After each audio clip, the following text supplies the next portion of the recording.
nomes. O que é que está sendo tão falado hoje em dia, né? O que é essa tal da primeira infância?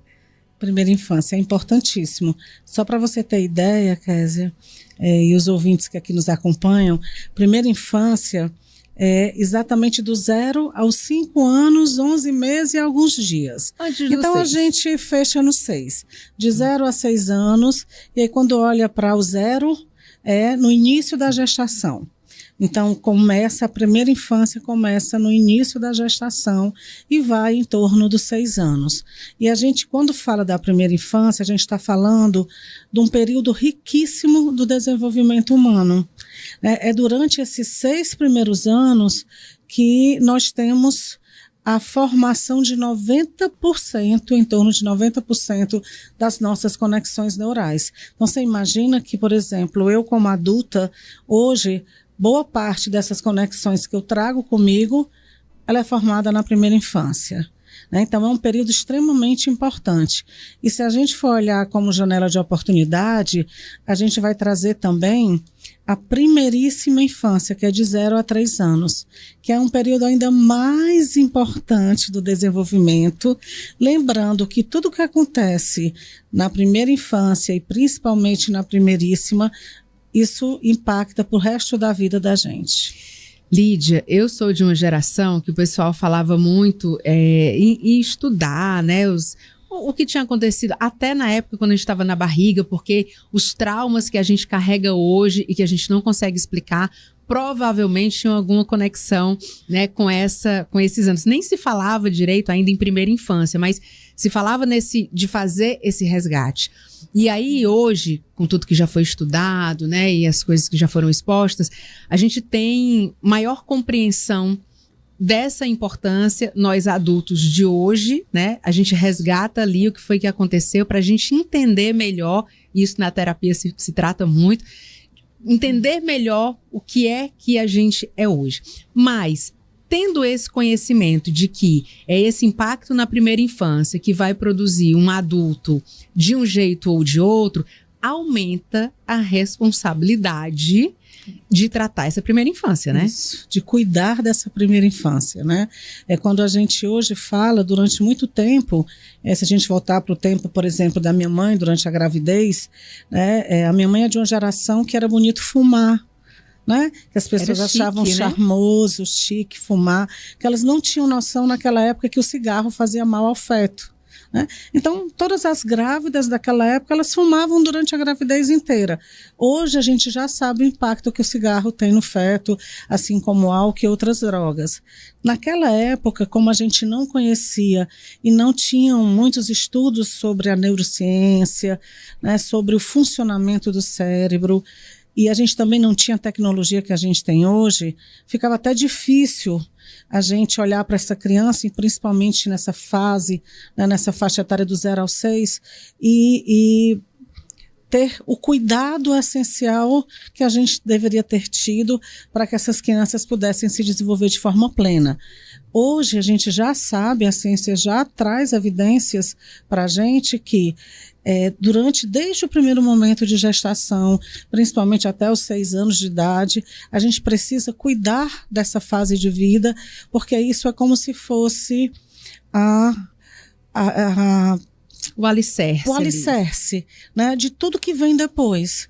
Imagina você construir uma casa e você fizer um bom alicerce, essa casa vai ter, né, uma construção sólida.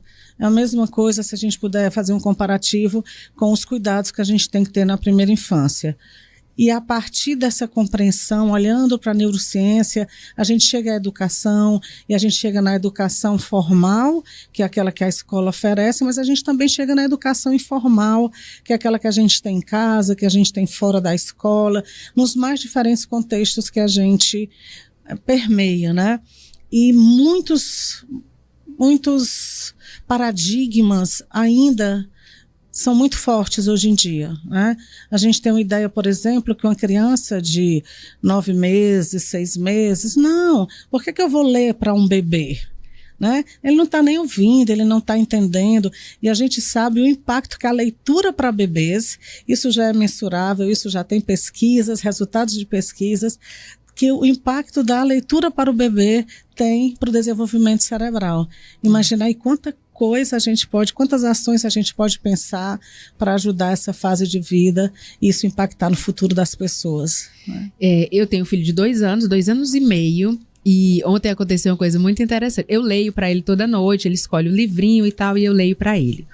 E ontem eu estimulo a contar historinhas. Eu leio a historinha, mas eu sempre conto uma historinha para ele que eu invento lá na hora. Às vezes não é uma historinha lá muito bonita, mas enfim, eu dou meu jeito. Ele sempre adora, claro, né? Criança gosta. Aí ontem aconteceu uma coisa muito bonitinha. Ele sentou na hora da historinha, que eu digo que é o nosso momento. Ele sentou e disse, mamãe, eu vou contar a história. Aí ele sentou e disse, era uma vez um menino chamado Theo. Aí ele foi contar a história. E eu achando aquilo a coisa mais linda do mundo. E aí vem essa história, você faz, estimula, né? E aí estimula o vocabulário, estimula a criatividade, quer dizer, é realmente um ato que parece simples, né? Mas tem um resultado. De extrema importância. Nós já começamos, por exemplo, hoje existem cursos de leituras para bebês e nesses cursos a gente aprende a deixar a criança livre com os livros e é um incentivo muito importante porque ela manuseia, então a gente está trabalhando com o corpo, ela olha as figuras, a gente está estimulando a visão, ela escuta a história, a gente está trabalhando a audição, a gente está desenvolvendo vocabulários, a gente está aumentando esse vocabulário e a gente sabe que, por exemplo, a linguagem, aí vou eu como fonoaudióloga, uma boa fonoaudióloga valorizar a linguagem. A linguagem é a que dá corpo ao nosso pensamento. Então, essa criança ela vai se desenvolvendo, ela começa, né, a usar a linguagem, primeiras palavras, formação de frases, e depois ela está se expressando pela linguagem oral, né, e vai construindo vínculos com esse mundo externo na qual ela está inserida. E aí o primeiro grande contexto desse mundo é a família, e uma historinha contada, quando seu filho te dá o retorno, ele faz, a gente chama isso na terapia de reconto, então ele escutou, ele entendeu, da forma que ele entendeu, e ele está recontando, isso é fantástico, não só para essas conexões cerebrais, mas por uma coisa chamada construção de vínculo parental, que a gente precisa, né, estimular essa construção de vínculo parental na primeira infância. Aí vai o materno e o paterno. Isso é extremamente importante. Então, o ato da leitura para bebês não só está impactando no desenvolvimento do cérebro, mas também está possibilitando construções positivas de vínculo entre mãe e filho, pai e filho, entre irmãos. É muito importante. Lídia, já vou querer saber como é que as pessoas podem ter acesso, inclusive aos projetos que vão acontecendo na prefeitura, mas chegou uma pergunta aqui que parece combinada, porque eu falei dessa história do meu filho de 2 anos e a Diana Barbosa, ela está vivendo essa mesma aventura, porque ela tem uma criança de 2 anos, ela disse que é uma bênção na vida deles, é o Juan Diego, e ela pergunta o seguinte, como torná-lo mais inteligente e mais obediente? Obediente acho que é o drama de toda mãe, né? Porque uma criança de 2 anos, ele não vai exatamente seguir os comandos que a gente quer, né? Como é que ela faz?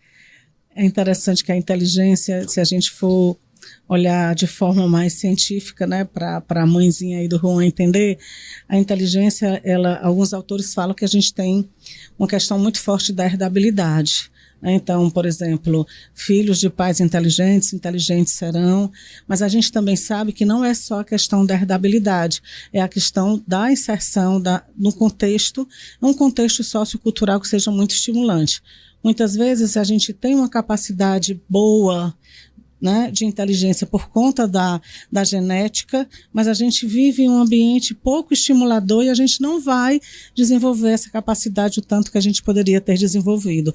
E vice-versa, muitas vezes a gente não tem essa herdabilidade, mas a gente está inserido em um contexto sociocultural extremamente estimulador e isso vai fazer com que eu construa conexões cada vez mais rápidas, né? Tem uma coisa que a gente chama de flexibilidade cognitiva, que é essa capacidade capacidade de compreender de uma maneira muito mais rápida nessa interação do homem com o mundo.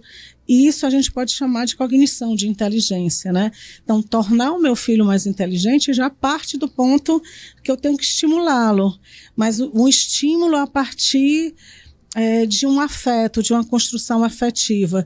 Porque aí, quando eu estimulo, eu proporciono um ambiente estimulador, e nesse ambiente ainda tem o cuidado e o afeto, eu estou trazendo uma experiência riquíssima para o meu filho, dentro da perspectiva tanto de inteligência, mas também do socioemocional, né? Dele ser uma criança mais participativa, mais compreensiva, e a gente vai para o comportamento, né? Quando eu olho para essa criança mais participativa, mais compreensiva, e eu dou exemplos para ela em termos de bons comportamentos, eu acho que eu consigo muito do meu filho para me obedecer, não pela imposição, mas por entender, né, que é importante obedecer para que ele não erre.